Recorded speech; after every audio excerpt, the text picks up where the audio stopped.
बृहस्पति चलन केमिति आज स्वतंत्र कार्यक्रम को आपण हार्दिक स्वागत जनाऊँ ज्योतिर्विद सूर्य दर्शक बंधु बृहस्पति 2025 मसीह दुई थर राशि परिवर्तन करी से 3 गुणा अधिक अतिचारी प्रभाव पकईवा जाउछंती।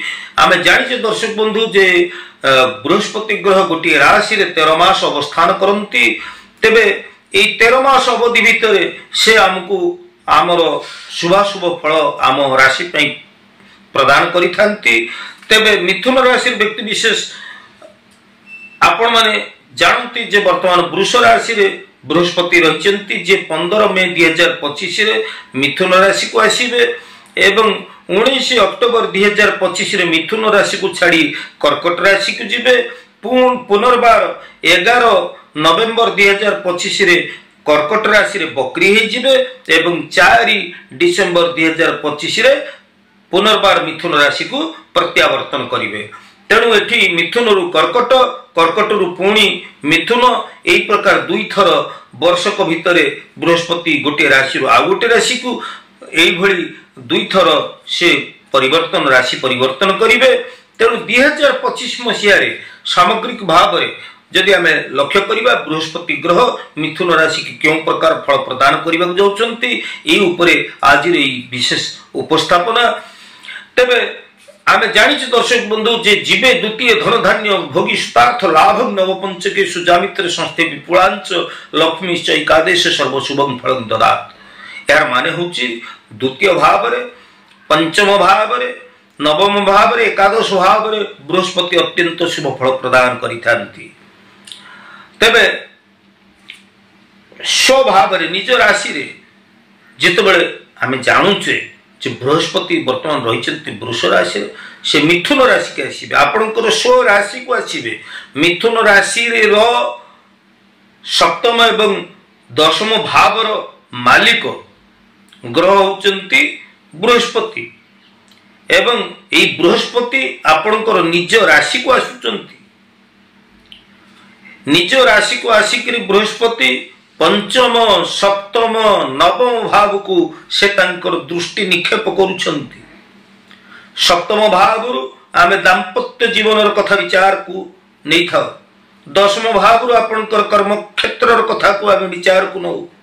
पंचम भाव शिक्षा संतान आदि विचार करि थाउ।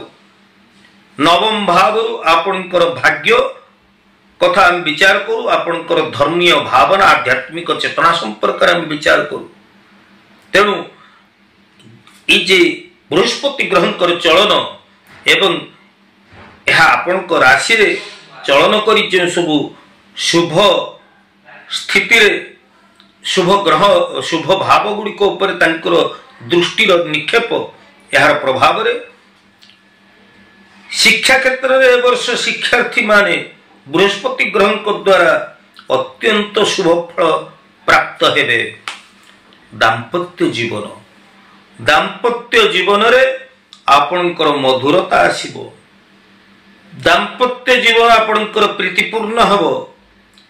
संतान संतति आशाई जो माने रहिचंती गृहस्थ जीवन जो माने रहिचंती से माने संतान सुख प्राप्त ही परिबे। अविवाहित पुत्र कन्या मानकर विवाह शुभ मांगलिक कर्म आदि मध्य हेई पारिबो। आपण माने भाबुथिबे जे जन्म राशि रे बृहस्पति रहिकरी विवाह भली शुभ कर्म केमिति हबो जेहेतु आपणकर सप्तम एवं दशम भावर मालिक होचंती बृहस्पति जे स्व राशि रे रही पंचम सप्तम एवं नवम को दृष्टि निक्षेप करूचंती। तेणु एई आधार रे विवाह होबार संभावना बलवत्तर रही। अविवाहित पुत्र कन्यांकर आर्थिक पक्ष को जदि विचार करिबा आर्थिक दिगरु मध्य आपण ए वर्ष बृहस्पति ग्रहण को द्वारा बेस लाभवान ही परिबे। विभिन्न सूत्ररु आपणकर अर्थागम होबार संभावना रही। कौन से धार्मिक स्थल को आपण यात्रा करि पारंती। शिक्षार्थी माने उच्च शिक्षा पाई विदेश यात्रा करि पारंती। व्यवसाय वाणिज्य क्षेत्र रे आपणकर अधिक आपण लाभ आशा करा जाउछि। तेणु मोट पर यदि मिथुन राशि व्यक्ति मान कथा आम विचार को नवा बृहस्पति ग्रह तो निश्चित आपण को शुभ फल प्रदान करिवे, किंतु मन रखा हम जे भाग्य आपणकर सहायक रहिबो। बृहस्पति निश्चित भाव आपण भाग्य सहायक हेबे, किंतु मन रखंतु पारिवारिक एवं दाम्पत्य जीवन रे आपणकर सहयोग समन्वयर आवश्यकता रही। दाम्पत्य जीवन रे सहयोग समन्वयर अभाव हेतु को अशांति, संतान मानक पई आपणकर स्वास्थ्य पई चिंतित हवा, सेमानक पई अनावश्यक खर्च बा व्यय वृद्धि हवा भली समस्या आपणकर देखा जाई पारे। तेबे भूमि भवन वाहन आदि सुख आपण मध्य ए बृहस्पति ग्रहंकर चलन द्वारा प्राप्त हो पारिबे। तेबे मन रखंतु मिथुन राशि व्यक्ति विशेष आपणकर 19 अक्टोबर 2025 रु 11 नवेम्बर 2025 मसीहा मध्य आपणकर गोटे व्यापक परिवर्तन को आमे लक्ष्य करूछे।